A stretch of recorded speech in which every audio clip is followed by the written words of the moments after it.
ये जो state level के इश्यूज हैं जिसमें माता Vaishno Devi shrine board medical college के एडमिशन का इशू है। सबसे बड़ी बात जो जम्मू कश्मीर एडमिनिस्ट्रेटिव सर्विसेज के एस्पायरेंट्स हैं जिनको इस सरकार ने लताड़ा आज सुबह तक, ये बहुत बड़ी विडंबना है कि उन बच्चों के साथ खिलवाड़ किया गया, उनके भविष्य के साथ, उनके कैरियर के साथ खिलवाड़ किया गया और एक ट्वीट चला के उमर अब्दुल्ला साहब अपनी जिम्मेदारी से भागना चाहते हैं।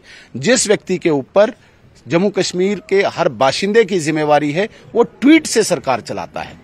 मुझे समझ नहीं आ रहा है ये ट्विटर सीएम कब इसको समझ आएगी कि अब ये ट्वीट से बाहर आके इसे प्रैक्टिकल काम करना होगा। भाई मैं कहता हूं लगभग 40 से 50 हजार नौजवानों के भविष्य का सवाल है और उमर अब्दुल्ला साहब ट्वीट कर रहे हैं, बस ट्वीट से अपनी जिम्मेदारी निभा रहे हैं। इसलिए आपको बनाया था। मैं तो कहता हूं ये जो पॉपुलर गवर्नमेंट थी ये अब अनपॉपुलर हो चुकी है 1 साल के अंदर अंदर, और बड़ी बदकिस्मती है कि अपनी जिम्मेदारी इस काबिलियत से वो निभा रहे हैं। इनएफिशिएंट जिसे हम कहते हैं, इस तरीके से एक चीफ मिनिस्टर बिहेव कर रहा है। वहां पे नौजवान परेशान है, वहां पे गरीब परेशान है, वहां पे मजदूर परेशान है, वहां पे महिला परेशान है। वो अपनी साइकिलिंग, सीकिंग, जॉगिंग और ट्वीट में व्यस्त हैं। बदकिस्मती है। परसेप्शन जो है आपको लगता है गलत जाता है इससे कि जो कि एक तरह से एक परसेप्शन देने की कोशिश है कि उनकी बात की सुनवाई नहीं है। बिल्कुल गलत है, प्योरली गलत है। मुझे ये बताया कि उमर अब्दुल्ला साहब जिसको 1 साल से पता था कि एज रिलैक्सेशन देनी है, 1 साल से, और 6 नवंबर को पब्लिक सर्विस कमीशन नोटिफिकेशन निकालता है। 1 महीना 1 दिन इनके पास पूरा है। 7 दिसंबर को एग्जाम था। उस 1 महीने पे भी इनकी नींद नहीं खुली और उसके बाद 2 दिसंबर को एक इनकम्प्लीट डॉक्यूमेंट ये कहीं एलजी ऑफिस भेजते हैं। कल एलजी साहब के ऑफिस ने भी उसे क्लेरिफाई किया। अगर 2 तारीख को ही एलजी साहब ने वापस भेजा तो इन्होंने पूरी वो डॉक्यूमेंटेशन क्यों नहीं की, क्यों खिलवाड़ किया? पहले तो 1 साल आपने ठगा नौजवानों को, फिर जो 1 महीने पहले नोटिफिकेशन आई तब आपने गुमराह किया नौजवानों को, और उसके बाद 2 तारीख के बाद आप फाइल पे बैठ गए और मीडिया में ट्वीट करके आप सरकार चलाते, मीडिया में ट्वीट करके आप बच्चों के भविष्य के साथ खिलवाड़ कर रहे हैं। ये नाकाबिलियत है। मैं कहता हूं कि ऐसा इनएफिशिएंट अनपॉपुलर गवर्नमेंट मैंने जीवन में कहीं नहीं देखी है। हालांकि बड़ी आज वो बातें कर रहे हैं इंडिया ब्लॉक अब वेंटिलेटर पे है। अगर इंडिया ब्लॉक के तुम हिस्से हो, तुम भी तो वेंटिलेटर पे हो ना। अब नेशनल कॉन्फ्रेंस भी तो वेंटिलेटर पे है। कल ये कह रहे हैं कि ईवीएम में गड़बड़ नहीं हो सकती है। भाई ये तो पहले भी कह सकते थे। तो इस प्रकार की बातें करके वो कहीं पे गले लगना चाहते हैं, लेकिन अब वहां पे गले लगाने को कोई तैयार नहीं है। इसलिए तुम जहां पे हो तुम्हारा जहाज, डूबता हुआ जहाज डूबने वाला है।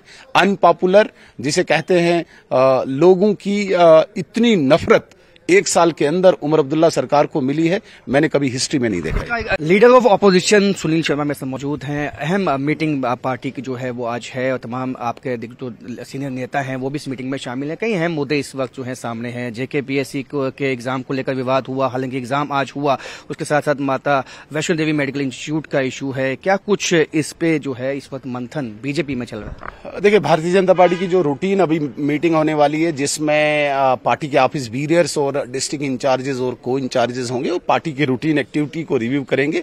लेकिन जहां तक आपने इश्यूज की बात कही, जो स्टेट लेवल के इश्यूज हैं जिसमें माता Vaishno Devi shrine board medical college के एडमिशन का इशू है। सबसे बड़ी बात जो जम्मू कश्मीर एडमिनिस्ट्रेटिव सर्विसेज के एस्पायरेंट्स हैं जिनको इस सरकार ने लताड़ा आज सुबह तक, ये बहुत बड़ी विडंबना है कि उन बच्चों के साथ खिलवाड़ किया गया, उनके भविष्य के साथ, उनके कैरियर के साथ खिलवाड़ किया गया और एक ट्वीट चला के उमर अब्दुल्ला साहब अपनी जिम्मेदारी से भागना चाहते हैं। जिस व्यक्ति के ऊपर जम्मू कश्मीर के हर बाशिंदे की जिम्मेवारी है वो ट्वीट से सरकार चलाता है। मुझे समझ नहीं आ रहा है ये ट्विटर सीएम कब इसको समझ आएगी कि अब ये ट्वीट से बाहर आके इसे प्रैक्टिकल काम करना होगा। भाई मैं कहता हूं लगभग 40 से 50 हजार नौजवानों के भविष्य का सवाल है और उमर अब्दुल्ला साहब ट्वीट कर रहे हैं, बस ट्वीट से अपनी जिम्मेदारी निभा रहे हैं। इसलिए आपको बनाया था। मैं तो कहता हूं ये जो पॉपुलर गवर्नमेंट थी ये अब अनपॉपुलर हो चुकी है 1 साल के अंदर अंदर, और बड़ी बदकिस्मती है कि अपनी जिम्मेदारी इस काबिलियत से वो निभा रहे हैं। इन एफिशिएंट जिसे हम कहते हैं, इस तरीके से एक चीफ मिनिस्टर बिहेव कर रहा है, वहां पे नौजवान परेशान है, वहां पे गरीब परेशान है, वहां पे मजदूर परेशान है, वहां पे महिला परेशान है, वो अपनी साइकिलिंग, सीकिंग, जॉगिंग और ट्वीट में व्यस्त हैं। बदकिस्मती है। परसेप्शन जो है आपको लगता है गलत जाता है इससे कि जो कि एक तरह से एक परसेप्शन देने की कोशिश है कि उनकी बात की सुनवाई नहीं है? बिल्कुल गलत है, प्योरली गलत है। मुझे ये बताया कि उमर अब्दुल्ला साहब, जिसको 1 साल से पता था कि एज रिलैक्सेशन देनी है, 1 साल से, और 6 नवंबर को पब्लिक सर्विस कमीशन नोटिफिकेशन निकालता है। 1 महीना 1 दिन इनके पास पूरा है। 7 दिसंबर को एग्जाम था, उस 1 महीने पे भी इनकी नींद नहीं खुली, और उसके बाद 2 दिसंबर को एक इनकम्प्लीट डॉक्यूमेंट ये कहीं एलजी ऑफिस भेजते हैं। कल एलजी साहब के ऑफिस ने भी उसे क्लेरिफाई किया। अगर 2 तारीख को ही एलजी साहब ने वापस भेजा तो इन्होंने पूरी वो डॉक्यूमेंटेशन क्यों नहीं की, क्यों खिलवाड़ किया? पहले तो 1 साल आपने ठगा नौजवानों को, फिर जो 1 महीने पहले नोटिफिकेशन आई तब आपने गुमराह किया नौजवानों को, और उसके बाद 2 तारीख के बाद आप फाइल पे बैठ गए और मीडिया में ट्वीट करके आप सरकार चलाते, मीडिया में ट्वीट करके आप बच्चों के भविष्य के साथ खिलवाड़ कर रहे हैं। ये नाकाबिलियत है।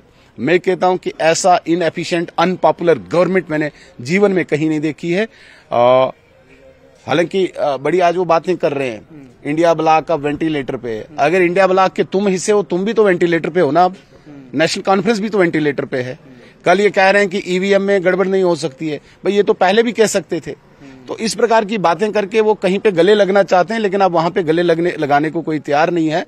इसलिए तुम जहां पे हो, तुम्हारा जहाज, डूबता हुआ जहाज डूबने वाला है। अनपॉपुलर जिसे कहते हैं, लोगों की इतनी नफरत 1 साल के अंदर उमर अब्दुल्ला सरकार को मिली है, मैंने कभी हिस्ट्री में नहीं देखा। एक अंतिम सवाल होगा, जो कि मेडिकल, क्योंकि एमबीबीएस सीटों का जो विवाद है उस पे कई तरह के बयानात जो है उमर अब्दुल्ला की तरफ से वक्तन देते आए हैं, और ऐसे में अब इस पे जो है इसका कोई हल जो है निकलता हुआ आपको लगता है? सरकार किस लिए बनाई जाती है? हल करने के लिए बनाई जाती है ना, बयान देने के लिए नहीं है। बयान देने के लिए अपोजिशन बैठी है, हम बयान देंगे ना। वो हमारा काम क्यों कर रहे हैं? हमारे बयानों को चोरी क्यों कर रहे हैं? वो काम करे, उनको हल करना है, इसलिए सरकार बनाई है। सरकार स्टेटमेंट देने के लिए, ट्वीट करने के लिए नहीं बनाई है ना। बयान हमने देने, हमने लोगों की बातों को बयान में लाना है, वो हल करे ना। कौन सा काम 1 साल के अंदर उमर अब्दुल्ला ने किया, बयान देने के अलावा, ट्वीट करने के अलावा? एक काम मुझे बताओ जिसने वो हल किया है। जब भी उसके पास कोई काम करने की बात आई, या तो वो पेरिस की सोच रहा होता, या तो वो कॉफी बना रहा होता, या वो ट्वीट कर रहा होता। इसके अतिरिक्त तो आप मुझे बताओ, सीएम की कुर्सी पे बैठ के एक कोई रिस्पॉन्सिबल काम उसने किया हो? बयान देना है। बयान देने के लिए तुम्हें बनाया था क्या? बयान देने के लिए उमर अब्दुल्ला को नहीं बनाया था। बयान देने का काम हमारा है, अपोजिशन में हम रहे। आपको काम हल करना है। आप मुझे बताओ क्या काम हल किया? कोई काम नहीं हल किया। तो सुनील शर्मा जी का ये साफ कहना है कि जो एक पॉपुलर गवर्नमेंट चुनी गई थी 1 साल पहले, वो अनपॉपुलर हो चुकी है, क्योंकि कई विवादों पे जो है ट्वीट तो किए जाते हैं, लेकिन उस मसले को जानबूझ के हल नहीं किया जाता है उमर अब्दुल्ला गवर्नमेंट की तरफ से। तो सीधा निशाना जो है बीजेपी की तरफ से आज साधा गया है नेशनल कॉन्फ्रेंस और चीफ मिनिस्टर उमर अब्दुल्ला पे। कैमरामैन साहिबा भट्ट के साथ राजन वैद, न्यूज़ 18 जम्मू।